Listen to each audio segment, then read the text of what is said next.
Alright, what's up guys? OJ here. Welcome back to another video. My voice still isn't completely back to being better, but it's much better than what it was before, so I want to say thank you to everybody who reached out and was like, hey, get well soon and all that. But you know what? We still got to keep things going here. We got a lot of great information on the Nintendo Switch 2 to go over, so let's just go ahead and jump right into it. We got Nintendo Switch 2, Mario Kart World, and the bundle.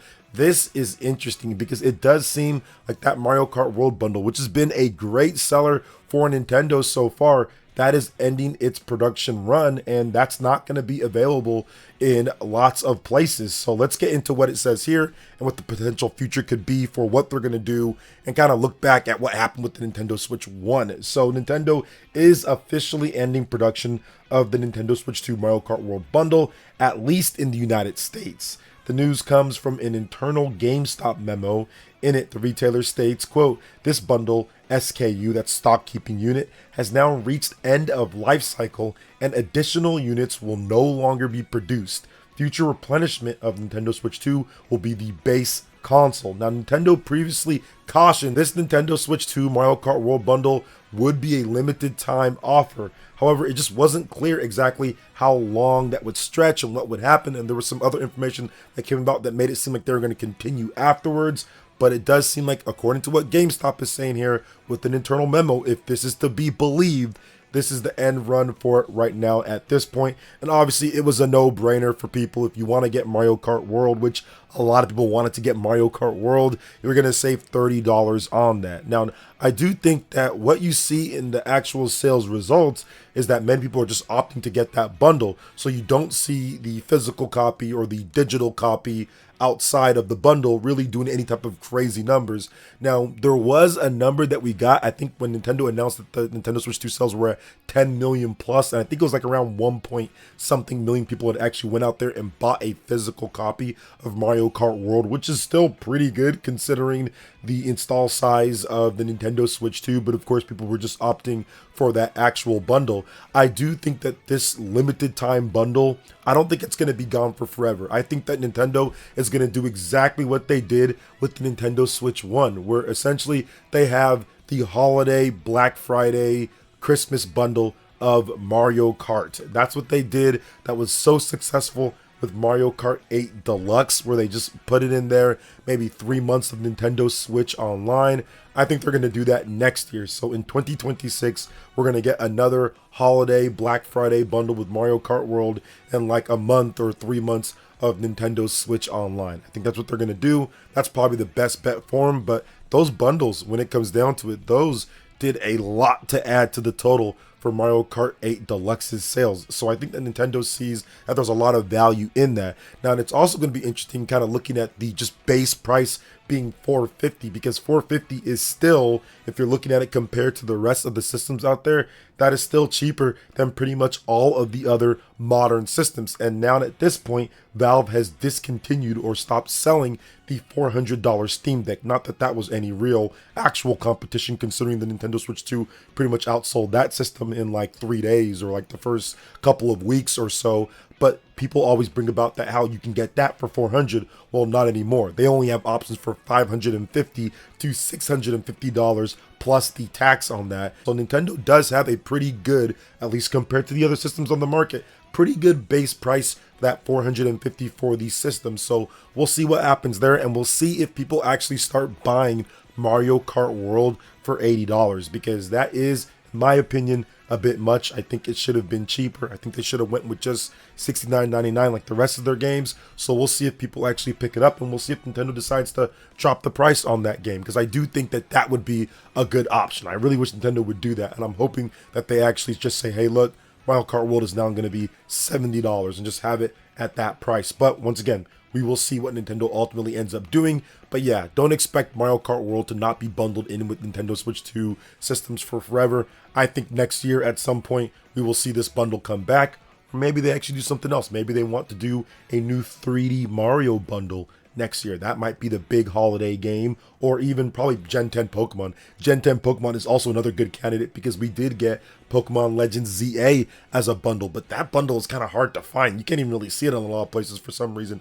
It's sold out at a lot of places, so we'll see if they actually decide to do something like that for next year. So what do you guys think about this when it comes to Mario Kart World no longer being offered here? I'm guessing that there's still going to be a lot of stock of that Mario Kart World bundle in a lot of places, so while ending production might happen, you'll probably still just see it around here and there. So we'll see what just happens when Nintendo decides to maybe go in a different direction or pivot for 2026. So let me know what you guys think in the comment section below. But before we get to the next topic, please make sure you hit that like button, subscribe if you're someone new, and click that notification bell to get my videos as soon as they drop. All right, let's talk about the rest of the Tomb Raider games coming over to the Nintendo Switch 2, because we got a surprise a couple of weeks ago with Tomb Raider 2013 coming to the Switch 2 and to the Nintendo Switch 1 out of nowhere for $20, and you even got some extra discounts if you own the previous Tomb Raider collection games. So what's happening with Rise of the Tomb Raider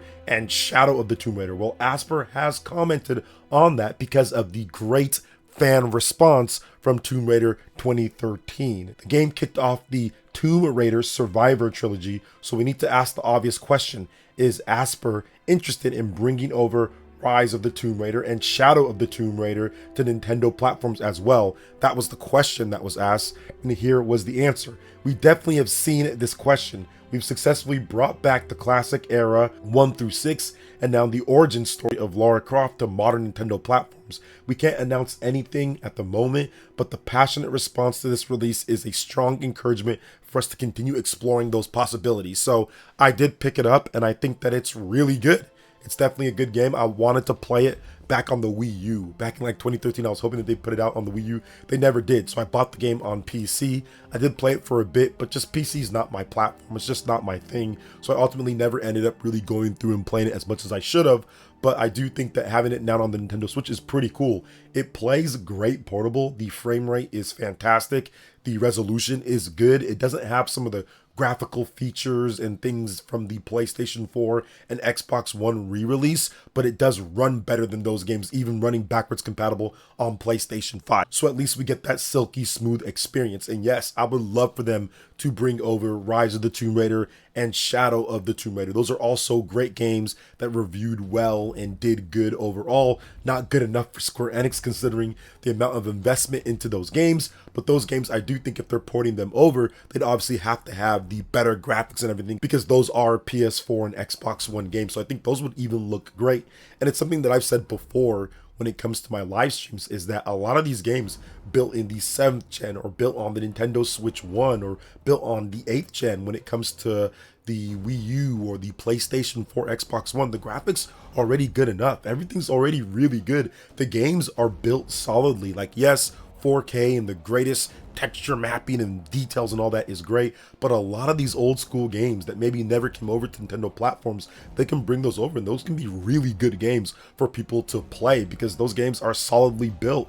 Graphics can only go so far when it comes down to it. So I do think that it would be great if we did see a lot more of these games come over from the 7th generation and from the 8th generation and have surprise releases for $20 on the Nintendo Switch 2 going forward. I think that would be a really good thing, and I'd absolutely expect that when it comes to Nintendo's directs that are going to be happening probably in February 2026 or March of 2026. I'd expect more PS4 and Xbox One games to come over, so we'll see about that. So what do you guys think about the potential of the other big Tomb Raider titles coming over to Nintendo Switch 2 with Shadow of the Tomb Raider and Rise of the Tomb Raider, and maybe even the newer Tomb Raider games that were announced, the remake of the original and the new Tomb Raider game as well? I think those have a possibility to come over too. So what do you guys think about all this? Let me know in the comment section below. All right, now we're going to move over to the Nintendo Switch 2 eShop charts and a little bit of, I would say, discussion and controversy surrounding what game is at the top with Metroid Prime 4 Beyond. So a lot of talk about this game and how well it's potentially potentially doing, because we saw some weak sales numbers in the UK, we saw some weak sales numbers in Japan, we saw that it's not necessarily charting high in a lot of other regions. So exactly how is this game doing? We've got a reported $100 million development cost for this game, so people are wondering exactly how well it's going to do, if they're going to make their money back. Will they actually do another Metroid Prime?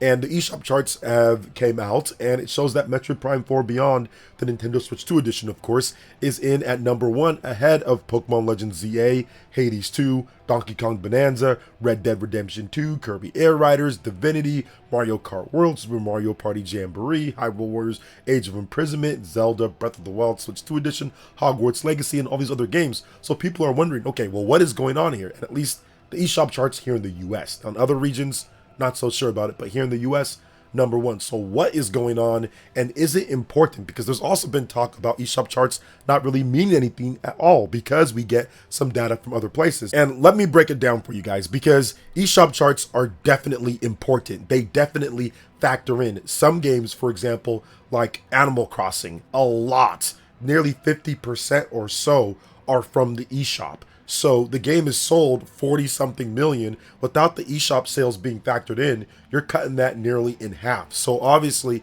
eShop sales charts are important. Nintendo's reported higher than ever before digital sales for a lot of their software. So to say that eShop charts aren't important or they don't matter at all, that's just not true based off the information that we do have. Now, are eShop charts the be all end all? No, a game can be selling good on the eShop, but didn't necessarily sell gangbusters overall. So you also have to factor that in. Now, another thing that you can look at to kind of see what's going on is that I like to take a look at a lot of different sources, whether it's the Japanese charts, whether it's the US charts, whether it's certain European charts. I also like to look on Amazon. I like to look at different places and see, okay, is this a bestseller?